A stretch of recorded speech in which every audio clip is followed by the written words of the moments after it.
Жастар болашақтың қозғаушы күші. Ертеңгі күннің іргетасы бүгіннен қаланады.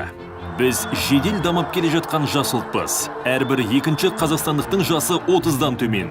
Тәуелсіздік таңында дүниеге келген жас өскін ұрпақ есейіп, елімен бірге өсіп келеді.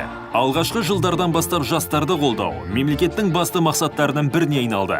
Елімізде көптеген бағдарламалар жүзеге асырылуда. Мыңдаған жас мамандар, жоғары оқу орындары мен колледждердің түлектеріне үлкен мүмкіндіктер берілуде.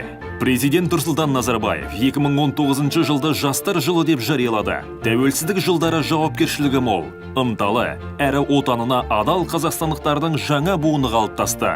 Бұл жас буын өкілдері азаматтық қоғамның толық құқылы мүшесіне айналды. Елімізде ондаған жастар ұйымы құрылып, қоғамдық және саяси өмірге белсене араласуда. Жастар ұйымдары мемлекеттік шешімдерге елеулі әсер етеді. Олардың пікір пайымдарына билік өкілдері құлақ асады.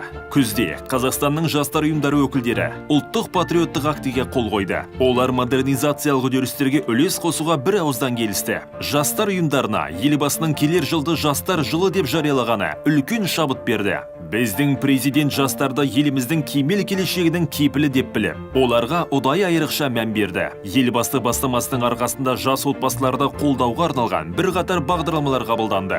Біз еліміздің болашағына сенімдіміз. Біз мықты, әлеуетті, бәсекеге қабілетті ұлтпыз. Шетелде бәзбіреулер бізден мықты, қабілетті деп санама. Алға бас, көтеріл, дамы, сенің қолынан барлығы келеді.